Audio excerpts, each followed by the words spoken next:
So hello मेरे प्यारे दोस्तों, कैसे हो आप सब। आई होप कि आप बढ़िया होंगे, अच्छे होंगे, मस्त होंगे। तो आज मैं आपको बताने वाला हूँ वर्ण, वर्णमाला, स्वर, स्वर के भेद, व्यंजन, व्यंजन के भेद, अयोगवाय, इन सब के बारे में बताने वाला हूँ। तो चलिए बिना वक्त गवाए वीडियो को यहीं पे स्टार्ट करते हैं। सबसे पहले आता है हमारा पहले वर्ण, फिर दूसरा आता है वर्णमाला, फिर स्वर, फिर व्यंजन, फिर अयोगवाय और फिर उच्चारण स्थान।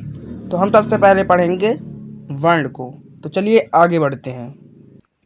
वर्ण, वर्ण, वर्ण की परिभाषा है भाषा की सबसे छोटी इकाई। भाषा की सबसे छोटी इकाई को वर्ण कहते हैं। भाषा की सबसे छोटी इकाई को हम वर्ण कहते हैं। हिंदी में कुल 52 वर्ण होते हैं। कितने? कुल 52 वर्ण होते हैं। स्वर हमारे 11 होते हैं। स्वर 11 होते हैं और व्यंजन 41 होते हैं। स्वर 11 होते हैं और व्यंजन 41 होते हैं। अन्य चिन्ह भी इसमें होते हैं, जैसे अनुस्वार, विसर्ग और संयुक्त वर्ण होते हैं हमारे छात्राज्ञा, छात्राज्ञा। फिर अब आता है हमारा वर्ण के प्रकार। वर्ण के प्रकार, पहला आता है हमारा स्वर और दूसरा आता है हमारा व्यंजन। क्या? पहला आता है हमारा स्वर और दूसरा आता है हमारा व्यंजन। तो सबसे पहला आता है हमारा स्वर। जिन वर्णों का उच्चारण बिना किसी दूसरे वर्ण की सहायता से होता है उसे स्वर कहते हैं। जिन वर्णों का उच्चारण बिना किसी दूसरे वर्ण की सहायता से होता है उन्हें स्वर कहते हैं। स्वरों की संख्या 13 होती है। स्वरों की संख्या 13 होती है। छोटा बड़ा, छोटी बड़ी, छोटा ऊ, ए ओ अंग आहा। यहाँ पे हमने री ऋषि को नहीं लिया है। सब कुल होते हैं वैसे 13, पर हमने री ऋषि को नहीं लिया है। फिर आता हमारा स्वर के प्रकार। क्या? स्वर के प्रकार। स्वर के प्रकार, पहला आता हमारा हास्य स्वर, दूसरा आता हमारा दीर्घ स्वर और तीसरा आता हमारा प्लुत स्वर। क्या? हास्य स्वर, दीर्घ स्वर और प्लुत स्वर। तो हम इन तीनों के बारे में पढ़ेंगे। इन तीनों के बारे में पढ़ेंगे। पहला आता है हमारा हास्य स्वर। हास्य स्वर, जिन स्वरों का उच्चारण कम समय में होता है।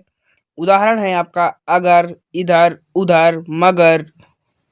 फिर आता हमारा नंबर 2 दीर्घ स्वर। दीर्घ स्वर, जिन स्वरों का उच्चारण ज्यादा समय में होता है उन्हें दीर्घ स्वर कहते हैं। उदाहरण है आपका आम, ईख, ऊन। क्या? आम, ईख, ऊन। फिर नंबर तीसरा आता हमारा प्लुत स्वर। प्लुत स्वर, जिसका उच्चारण 3 मात्रा तक होता है। उदाहरण है आपका ओडम। क्या? Odum, Odum.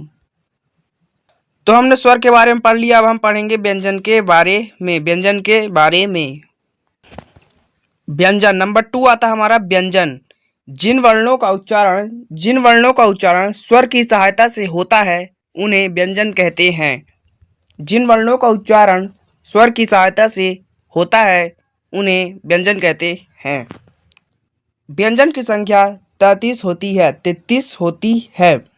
व्यंजन के प्रकार। क्या? व्यंजन के प्रकार। व्यंजन के प्रकार, सबसे पहला आता है हमारा स्पर्श व्यंजन। क्या? स्पर्श व्यंजन। नंबर 2 आता है हमारा अंतःस्थ व्यंजन। अंतःस्थ व्यंजन। नंबर 3 आता है हमारा ऊष्म व्यंजन। ऊष्म व्यंजन। व्यंजन के प्रकार है हमारा स्पर्श व्यंजन, अंतःस्थ व्यंजन और ऊष्म व्यंजन। हम इन तीनों के बारे में पढ़ेंगे। पहला आता है हमारा स्पर्श व्यंजन। क्या? स्पर्श व्यंजन, जिनका उच्चारण करते समय जीभ किसी स्थान को स्पर्श करती है। क्या? जिनको उच्चारण करते समय जीभ किसी स्थान को स्पर्श करती है, जैसे का, खा, गा, घा, अंगा, चा, छा। यह हमारा पा, फा, बा, भा, मा यहाँ तक जाती है। इनकी संख्या कुल 25 होती है। का से लेकर माँ तक की कुल संख्या 25 होती है। फिर नंबर 2 आता है हमारा अंतःस्थ व्यंजन। क्या? अंतःस्थ व्यंजन, इनकी संख्या 4 होती है कुल। या, रा, ला, वा। क्या? कुल 4 होती हैं। या, रा, ला, वा। फिर आता है हमारा तीसरा ऊष्म व्यंजन। क्या? ऊष्म व्यंजन, इनकी संख्या कुल 4 होती है। कितनी? कुल 4। सा, शा, शा, हा। क्या?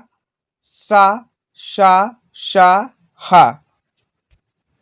फिर आता है हमारा वर्णमाला। क्या? वर्णमाला। वर्णमाला की परिभाषा। वर्णमाला की परिभाषा। वर्णों के व्यवस्थित समूह को वर्णमाला कहते हैं। क्या? वर्णों के व्यवस्थित समूह को वर्णमाला कहते हैं। हिंदी में कुल इनकी संख्या 52 माने गए हैं। हिंदी में कुल 52 वर्ण माने गए हैं।